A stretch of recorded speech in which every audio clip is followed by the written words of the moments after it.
Lena leaders gather Monday morning and provide residents with an update on the village following an EF2 tornado Friday, which hit the area. That is our top story on this 11 a.m. Fastcast. I'm WIFR news anchor Mike Garrigan. Stephenson County Emergency Management Agency Director Scott Townsend says the storm could possibly measure as an EF3 tornado depending on wind speeds as they measure that. Leaders advise residents to get a hold of insurance companies and said SNAP reimbursement details are coming. The sheriff of Stephenson County, Steve Stovall, thanked several area police departments who came to help during the storm, but also touched on concerns regarding fake rumors being spread about potential fatalities over the weekend. If you're not in town and you hear there's a fatality, you're going to know them. Obviously, you're going to want to know who that is and what exactly happened and why did we not save them. I had to get that out there to let all of you know from this community that these loved ones that you care about are safe, and we're going to do all we can to keep them safe. If you are interested in helping the Lena community, there is a fundraiser up and about, and money will go directly to the nonprofits assisting with the recovery efforts for Lena. You can click on our link at our website, WIFR.com. You can call 815-801-3035. And of course, you see this code on your screen. I'll keep it up for just a little while and remind you again, the number is 815-801-3035. All the proceeds will go directly to help those impacted by the tornado in Lena. The village of Roscoe is asking residents who were also hit by the storms to scan a QR code and take a damage assessment survey. This survey asks the address of the home impacted, ownership status, and insurance availability. Residents are asked to take the survey if they had any window, roof, siding damage, fallen trees or debris, or any type of flooding effects. Several rivers, of course, are expected to reach near peak levels as all the rain came, as well as the tornadoes. The Rock River could crest starting Wednesday, April 22nd. We want to check in live now with Aaron Wilson, who is live in the Freeport area. I believe it's by the Yellow River is what I hear. Checking the water levels there that are pretty high behind you. Yes, Mike, actually the Yellow Creek here outside of Freeport, we're off Business 20, and if you've ever driven on that part of Business 20, when you get off of 20 by the Kelly Springfield tire plant, you have probably seen a whole lot of water along that roadway, and that's exactly what we're seeing. So just to give you a reference, that's the bridge that goes over a portion of Yellow Creek, which by the way, Yellow Creek ends up into Crape Park, and we've seen a lot of images coming out of there for social media. But as you scan over here and see just how swollen that Yellow Creek is, it's impressive. Again, it's a creek. And look at that water for almost as far as your eyes can peer there into the background of those beautiful blue skies. It has gone down considerably too. You can see here where some of that grass is more of a darker gray shading. So again, good to see those water levels starting to go down, but an immense amount of water here coming off that Yellow Creek. As far as our forecast goes today, we will see highs mid-50s, some sunshine, and then tonight dropping down to the 40s, mid-70s tomorrow, Wednesday. A key here, several dry days in a row, and we need that to get these water levels to go down. Thursday, 80, dry by day, could see some showers and storms at night, not looking at those to be severe. Slight chance of showers on Friday, 71, and then mid-60s as we get into our Saturday and Sunday. But this is the look right now here live, just after 11 o'clock. Again, Yellow Creek, right outside of Freeport, and Business 20. Mike, we'll send it back to you in the newsroom, sir. Well, I do have a question for you. I know that you spent the morning up in Lena as well. What were your impressions there about how they're moving along? I mean, it's been a couple of days. They're trying to assess how powerful the storm was, but you don't have to tell the residents there how powerful the storm was. It affected so many people there. I was there Saturday morning as well. Yes, you were. Yes, you were. And you had a chance to see that cleanup in process. My, oh my. I mean, starting Friday, right after that tornado hit, we were there minutes after the tornado had ended, and they were already beginning the cleanup process. It was incredible to see. And by the time we left after 9 o'clock that night, you could hear all those chainsaws echoing throughout the village of Lena. Tremendous job over the weekend with cleanup, and that was echoed today from those leaders in the press conference. In fact, just getting done with that press conference and then saying there'll be no further press conferences about this speaks volumes of how well they have handled this situation through the weekend. Obviously, with no fatalities or injuries, that is a huge plus for a community like that, but also the fact that they all came together and outlying communities came in to help them, the volunteers, the different churches. A job well done. There's still going to be a lot of work ahead for them, no doubt about it, but at this point, they are in good shape as they continue that cleanup process. I think moving forward here, it's really going to start coming down to insurance at this point and getting those payments dispersed. Mike. Yeah, and Sheriff Stovall did give me the opportunity to tour, kind of the ground zero locations, the homes most affected by it. There's 2,700 people in Lena, and there's 2,700 stories to tell. And I thought Miriam Niesmeyer this weekend did a great job amplifying some of those stories. And I was there when some of those residents were sharing the stories. The most damaged location, the man wasn't there who owned the property. He was mowing the lawn of his daughter in Byron. So lucky not to be there at that time. But right next door, a 92-year-old woman was there in the basement with a relative. Garage destroyed, the back wall completely gone, but she thankfully was okay. So, you always think it's unfortunate a town that size being a direct hit from a tornado, but there's also some fortunate incidents that so many people were together and it was in a town where so many people helped. So I do appreciate all your efforts. I mean, you were there on Friday, you were in on your time off on Saturday, you're here Monday morning too, so we really appreciate all you've done to show how Lena Strong really is more than just a saying.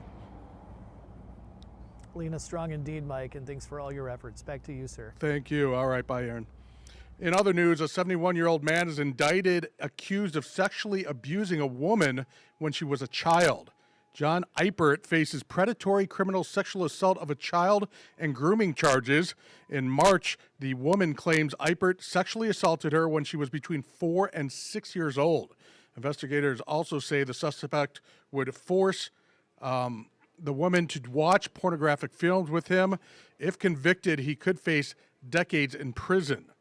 A 4-year-old girl and a 30-year-old man are in the hospital after getting hit by a vehicle in Mount Morris around 11 Friday morning. Investigators say 38-year-old Nathaniel Ratty was driving a car when he lost control of it and hit the Mount Morris Estates area. The girl had non-life-threatening injuries, but the 30-year-old had serious but also non-life-threatening injuries. Investigators say that Irvin may have had a medical issue while driving. You may have saw this earlier. I want to get to it here. And there it is. A kitchen fire Sunday night temporarily closes Jessica's restaurant in Roscoe. According to the business on social media, the restaurant opened in 1986, and it won't let the story end with a fire. Leaders say Jessica's will reopen. They have no date on when that reopening will be, however. The restaurant will have a 40th anniversary special June 1st. Leaders plan to celebrate that milestone. Moving on to some national news, U.S. Central Command, they say that the U.S. Navy fired warning shots at an Iranian tanker after claiming it failed to comply with the U.S. blockade still in effect for Iranian-linked ships in the Strait of Hormuz. Iran has threatened to retaliate and says the Strait of Hormuz is once again closed. The escalating tensions come as Iran says the regime doesn't have plans to attend the next round of talks with the U.S., saying no decision has been made. President's prepared to escalate, to de-escalate. He means it. When he said nothing that benefits Iran is coming out of the Strait. Just power plants that are run by the IRGC, which runs the entire military, are absolute legitimate military target. After weeks of gas price increases, now Rockford motorists see a little relief at the pump. According to AAA, gas prices fell 4 cents on average last week to $4.21 per gallon. Illinois gas prices also saw a statewide decrease, this time by 8 cents to $4.30 per gallon. Rockford truck drivers, a little help as well. Diesel prices fall 8 cents to $5.23 per gallon in the greater Rockford area. We want to remind you again, Dish Network customers lost access to WIFR March 10th. That blackout will last until a renewal agreement is reached. Dish Network customers no longer have access to CBS programming, including WIFR. Dish demanded a new provision, which our parent company Gray Television says violates industry norms and federal law. Gray remains willing to strike a deal without that controversial provision, but warns it may pursue legal action for damages if the standoff continues. If you are a Dish customer, you can help make sure the shows and news you love remain in their lineup by contacting them at 800-333-3474. WIFR is always available for free if you use an antenna. You can also see our newscast, of course, by downloading our free streaming apps for Android, Roku, Fire, and Apple TV. We want to come back now to our Moving In, Moving Out segment. It's our weekly streaming series spotlighting the ever-changing business landscape of the Rockford region. Each week, we'll introduce you to new businesses putting down roots in our community while also honoring the legacy of those closing their doors after years of service. The series focuses on growth, change, and the stories behind local storefronts. And again, every Monday we have this feature at 11 o'clock. This week we go to a well-known Belvidere sub shop as it welcomes 2 new owners to the community. We want to combine that all and hand the best product off, and our turnaround is faster than any Golden Arches or King or whoever else you may go to. 40 years in business, handed off to trusted restaurant owners. The folks over at SS Subs in Belvidere have their menu staples down, even if the pair running the company at the top are new to the establishment. SS Subs was a thought that came out of Ed and Cindy Pete from Rockford. They originally from Belvidere but moved to Rockford 40 years ago. Ed had an idea of starting a sub sandwich shop, and this was the location of that sub sandwich shop. And he took on a partner during that time, and they ended up developing an Italian beef recipe, which would become the foundation of what SS Subs is.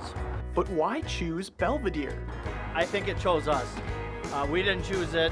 We're longtime residents of Belvidere. I was born and raised here 49 years ago, and we came in here. We knew them, they're family friends of ours.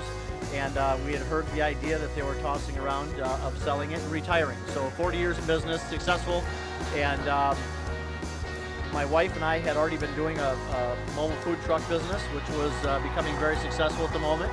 But as you know, it's a lot of work. You know, you're putting in the grind. You're going to all the events, setting up, tearing down, plus doing regular jobs during that time. So we're like, why not? Just jump off the deep end. We'll get into a brick and mortar, and we'll take that and put what Ed has created together, and we'll make a super powerhouse. And after all this time, the standout recipe remains the same. 40-year-old Italian beef recipe that's stood the test of time.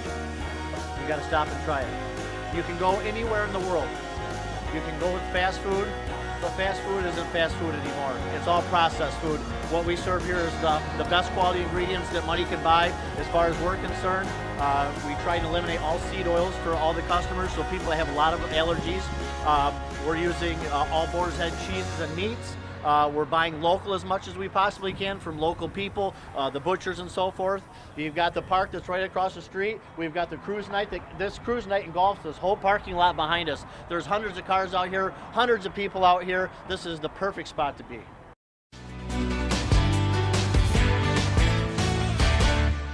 Oh, that Italian beef looks so juicy and so good. We want to thank Jake Pearson for filing the report, and also for Jason Barabbas for shooting the video for that. And SS Subs is open from 6:30 in the morning to 6 p.m.